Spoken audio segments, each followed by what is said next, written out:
118편 이어서 마지막까지 오늘 말씀을 읽었습니다. 6월절에 낭독되는 시라고 우리가 계속해서 들었는데요. 그 구체적인 시점은 바벨론에서 포로로 돌아왔을 때 돌아온 이후를 이야기하고 있습니다.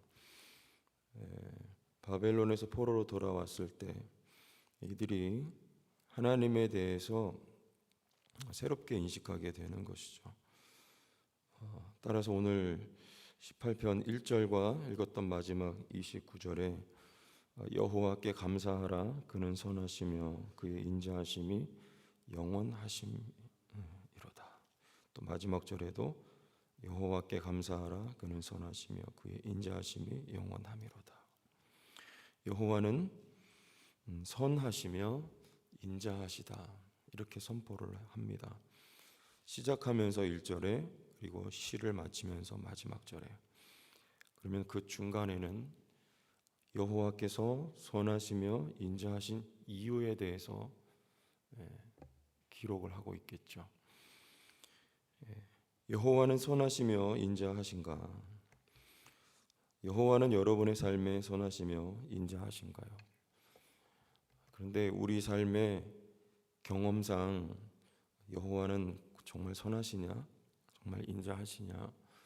이런 우리 마음의 질문이 떠오를 때가 여러 번 종종 있습니다. 우리가 만나는 일, 여러 가지 일들을 경험하면서 우리가 읽었던 이 1절 말씀, 29절 말씀이 정말 믿음으로 고백될 때가 과연 얼마나 있을까? 여호와는 정말 선하시고 정말 인자하시냐?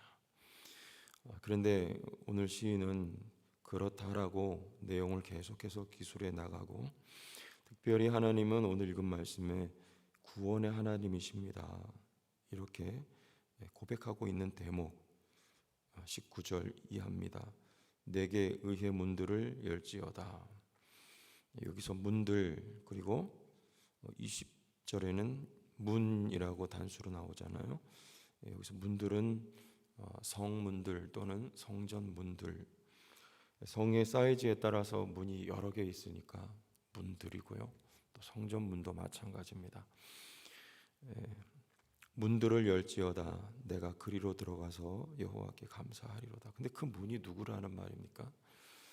이는 여호와의 문이라 의인들이 그리로 들어가리로다 그랬습니다. 이 여호와의 문입니다. 여호와의 문은 한 길이잖아요. 그러니까 문이라고 말하죠. 그러니 누가 들어가냐면 의인들이 들어가죠. 하나님의 택함 받은 백성들을 뜻하죠. 오늘 새벽에 나온 여러분 모두가 그리스도 안에서 의인들이라고 성경은 가르쳐주고 있어요.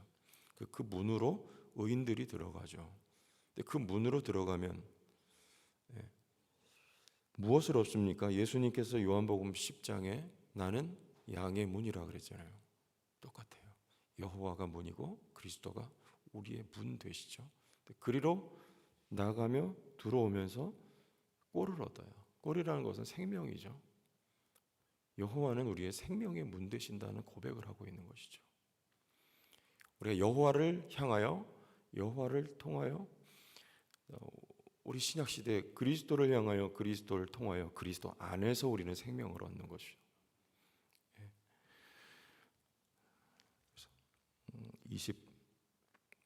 21절에 주께서 내게 응답하시고 나의 구원이 되셨으니 내가 주께 감사하리로다 이렇게 말하죠. 주께서 내게 응답하시고 나의 무엇이라고 말합니까? 구원이 되셨으니. 여호와가 우리의 구원의 문이라고 이렇게 말하고 있는 거예요. 다시 말하면 생명의 문이 되시죠. 항상 그렇습니다. 하나님은 우리의 구원의 문이 되세요. 우리의 삶의 모든 일들 가운데 하나님은 우리의 구원의 문이 되심을 우리가 믿어야 됩니다. 생명의 문이에요. 항상 우리의 방향은요, 여호와께를 향하여, 그리스도를 향하여 그리스도 안으로 들어가서 그 안에서 생명의 꼴을 얻고 우리가 구원을 누리는 은혜가 그리스도 안에 있다라는 것을 우리가 기억을 먼저 했으면 좋겠습니다. 그런데 우리의 실상 경험은 그렇지 않다는 것을 말해요. 22절 한번 같이 읽어보겠습니다. 건축자가 시작. 건축자가 버린 돌이 집 모퉁이의 머리돌이 되었나니 22절 이는 여호와께서 행하신 것이요 우리 눈에 기이한 바로다.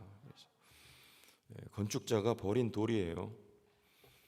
이거는 바벨론 포로 느부갓네살 왕에 의해서 예루살렘 성이 그리고 그 성전이 무너져 내린 것을 뜻하죠. 건축자가 버린 돌. 그러나 하나님은요, 이는 여호와께서 행하신 것이요 기이한 일을 하나님이 행하셨는데 건축자가 돌을 버렸는데 그 돌이 집 모퉁이의 머릿돌이 됐어요. 이것처럼 우연해 보이는 일이 어디 있습니까? 집 짓는 사람이 돌 버렸는데 그게 머릿돌이 됐다. 기가 막힌 우연이죠. 이게 누구에 의해서 의도된 일이라는 것입니까?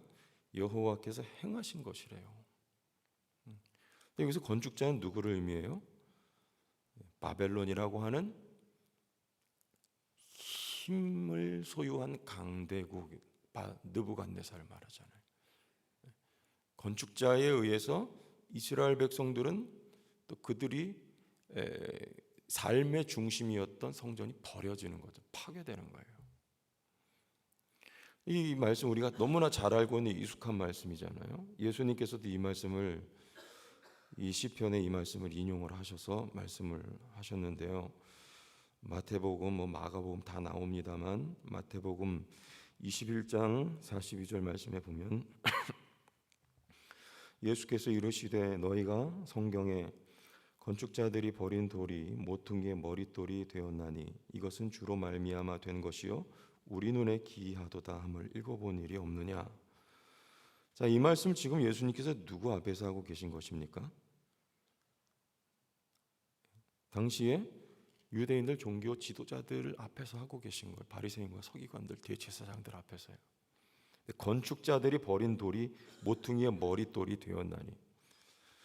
자, 그럼 여기서 우리가 사도행전 4장에 가보면요 이들의 정체가 더 분명하게 나오고 있습니다. 4장은 베드로의 이야기예요. 근데 베드로가 대제사장 안나스와 가야바와 요한과 알렉산더와 및 대제사장의 문중들이 다 참여한 가운데 사도들 가운데 베드로가 그 앞에 서서 말씀할 때 4장 11절에 이 예수는 너희 건축자들의 버린 돌로서 집 모퉁이의 머릿돌이 되었느니라. 너희 건축자들이 누구를 말하는 겁니까? 대제사장들 말하고 있잖아요. 대제사장들은요 당시에 힘을 가지고 있었던 사람, 종교 지도자, 최고의 종교 지도자들이에요. 권세도 가지고 있고요. 왕도 함부로 하지 못합니다. 바리새인들이나 서기관들이나 특별히 대제사장들이요. 예수님은 그 힘에 의해서 버린 돌이 되잖아요. 죽임을 당하죠. 그리고 예수를 믿는 그리스도인들은요. 사도들도 마찬가지입니다. 바울은요. 로마라고 하는 절대 권력, 절대 힘에 의해서 바울은 참수형을 당하죠. 이게 성도들이 가는 운명이에요. 우리는요, 기독교 우리 교회가 어느 때 보면은 이 힘 가지고 나가려고 할 때가 참 많은데 그거 아닙니다. 성경적이지 못해요. 교회가 막 힘을 모아서 우리가 국가에 대해서 어떤 사안에 대해서 우리가 대항하면서 나가자, 막 모이자 이래가지고 막 때로는 막 시위를 하고 그러는데요. 하나님 방법이 아닙니다. 힘이 아니고요. 그 힘이 아니고요. 우리가 가진 힘은 그리스도에게서 발현된 힘은 사랑이라고 하는 거죠. 매 맞는 거예요. 십자가에 못 박히는 것이고 죽임을 당하는 거예요. 그런데 신기하게도 그게 힘이 돼요. 건축자들은 그렇게 그리스도를 힘으로 눌러 죽였지만 그리스도는 사랑이라고 하는 힘으로 성령의 권능으로 그 가운데서 부활하죠. 그리고 머릿돌이 되죠. 그래서 머릿돌이란 말은 정확하게 머리입니다. 머리가 되시죠. 누가요? 하나님이 그를 높여. 빌립보서 2장에 보면요, 하나님이 그를 높여 주가 되게 하시는 거예요. 머리가요. 이게 성경적인 하나님이 높이시는 방법이고, 이것이 그리스도의 삶이며 그리스도를 쫓는 성도들의 삶이에요. 그런데 우리는 어떻습니까? 우리는 우리의 기도나 우리의 신앙생활을 통해서 하나님께 뭔가를 얻어내고자 하는 그 내용이나 모두가 다 힘을 구하고 있지 않아요? 우리 자녀들에 대해서도 항상 그래요. 우리 자녀들 그 힘 갖게 해달라고 여러분 구하지 않습니까? 요셉처럼 되게 해달라고. 요셉이 애굽의 총리 대신이 된 것만 보고요, 총리 대신 되기를 원하죠, 여러분 자손들이. 또는 다니엘처럼 여러분 그런 위치에 올라가길 바라죠. 다니엘 학습법이 그래서 나온 거잖아요. 근데 어디 성경이 그렇습니까? 때로는 하나님이 그 위치에 올리실 수도 있습니다. 그러나 모든 그리스도인이 다 거기에 가는 게 아니에요. 사도 바울의 고백이 진리예요. 무엇으로 여깁니까? 내게 유익하던 것을 다 해로 여겨요. 거기에는 모든 것이 다 포함되어 있어요. 그리고 심지어는 배설물로 여겨 버립니다. 왜요? 그리스도를 아는 지식이 가장 고상하기 때문에 그래요. 버려요, 바울은요. 근데 우린 그걸 얻으려고 하잖아요. 그게 아니고요, 건축자들의 버린 돌이 되는 거예요. 이 시대에 힘을 가진 자는요, 성도가 아니고요, 세상적인 힘은요, 바로 세상입니다. 공중 권세 잡은 자들에 의해서 그 힘을 소유한 자들이 세상이에요. 그들에 의해서 성도는요, 항상 공격을 당하고 핍박을 당하고 버림을 당하는 위치에 있는 게 바로 성도라는 거죠. 그런데 반전이 있는 거잖아요. 버림을 당하지만 이게 다 하나님에 의해서 의도되고 계획된 역사들이죠. 버림을 당하지만 그러나 여호와께서 행하신 것이요, 하나님은 그 버림당한 돌을 짐 모퉁이의 머릿돌, 즉 머리가 되게 하신다는 것입니다. 이런 얘기하면은 참 아침부터 기운 빠지는 얘기하냐 이렇게 얘기할지 모르지만, 여러분 누가 하시는 일입니까? 하나님이 하시는 일이에요. 그런 일 만날 때 성도가, 여러분 그래 얼마나 여러분 힘을 가지셨습니까? 일평생 30년 40년 아니 뱃속에서부터 신앙을 배우고 신앙생활해서 얼마나 여러분들 무시하는 말이 아니고요, 얼마나 힘을 가졌습니까? 얼마나 그 힘을 하나님이 갖게 하셨습니까? 얼마나 여러분 자본주의는 돈이 힘이니까 얼마나 돈 많이 우리가 소유했습니까? 얼마나 우리가 높은 자리에 올라갔습니까? 그렇지 않잖아요. 가난하고요, 그리스도인이 때로는 망한다니까요. 그리스도인이 때로는 몸도 병듭니다. 여러분 믿으십니까?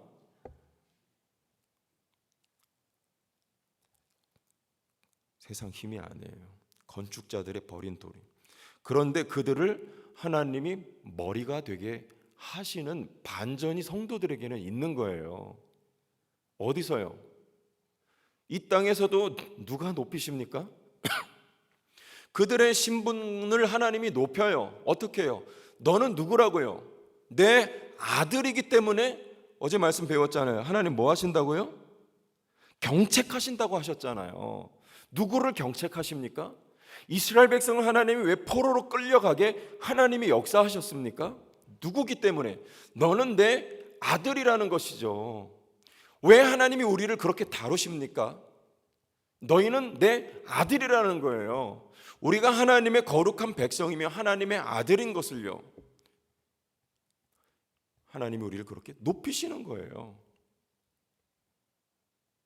이 땅에서도 나는 하나님의 아들이며 거룩한 하나님의 백성이라는 거예요.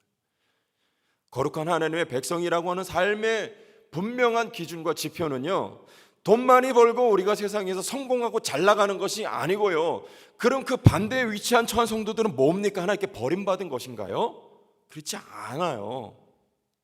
그들이 하나님의 백성이라는 거예요. 세상 힘에 의해서 버려지고, 그러나 하나님의 손에 의해서 높여진 존재들이 바로 성도라는 말이에요. 이 땅에서도 그런 방식으로 높여지고, 사도 바울이 빌립보서에 무엇을 향하여? 표대를 향하여. 그 표대는요, 그리스도이며 그리스도가 계신 나라, 저 하늘의 시민권, 저 영원한 하나님의 나라예요. 그리스도를 하나님께서 만주의 주요 만왕의 왕으로 머리로 높여주셨던 것 같이 누구도요, 이 땅에서는 고난 속에 있지만 하나님이 여러분 모두를 이미 하나님 나라의 백성으로 만드셨습니다. 시민권이 저 하늘에 있어요. 우리는 하나님의 나라요, 하나님의 나라의 시민들입니다. 이미요. 그러나 또 영원한 하나님의 나라에 들어갈 것이며 하나님의 나라의 영원한 시민으로 살아갈 것입니다. 하나님이 저와 여러분들을 그리스도와 함께 머리로 세우셨어요. 높이셨습니다. 거룩한 신분을 가진 사람들이에요. 그러나 이 땅에서는요, 잠시 낮추시는 거죠. 누가요? 하나님이. 시편 기자는 따라서 그렇게 말하는 거예요. 우리 마지막 절 다 같이 한번 읽어볼까요? 29절 여호와께 감사하라. 시작. 여호와께 감사하라. 그는 선하시며 그의 인자하심이 영원함이로다. 아멘. 여호와께 감사할 수 있기를 바랍니다. 하나님이 우리를 때론 나쁘진 곳에 처하게 하셔도요, 건축자들의 버린 돌처럼 만드실 때도 있어요. 그러나 뜻과 경륜이 있음입니다. 하나님이 우리를 더욱 높이고 더 존귀하고 보배로운 하나님의 백성으로 삼으시기 위하여 베푸시는 역사이기에 우리는 이렇게 고백하는 거죠. 그의 인자하심이, 그의 선하심이 영원하매로다. 이 믿음의 고백이 우리의 일평생 삶 가운데 떠나지 않기를 주의 이름으로 축원합니다. 하나님 아버지, 오늘 새벽에도 우리의 입술이 고백하기를 원합니다. 여호와께 감사하라. 그는 과연 선하시며 그의 인자하심이 영원함이로다. 몸이 아픈 성도도 있습니다. 하나님, 물질적으로 경제적으로 어려운 성도도 있습니다. 해결될 것 같지 않은 자녀들의 문제로 곤란한 가운데 있는 성도도 있습니다. 그러나 여호와는 모든 상황 속에서 선하시고 그 인자하심이 영원하셔서 자녀로 잘 되게 하시고 결국에는 복되게 하시고, 아니 영원하게 영원토록 복되게 하시며 우리를 높이신 하나님 백성 자녀 삼으신 주님께 대하여 믿음의 고백 드리게 하시고 감사와 찬송으로 주어진 모든 시간, 모든 생애 동안 주를 높이고 주를 노래할 수 있는 우리 모두가 되게 하여 주옵소서. 예수님 이름으로 기도합니다. 아멘.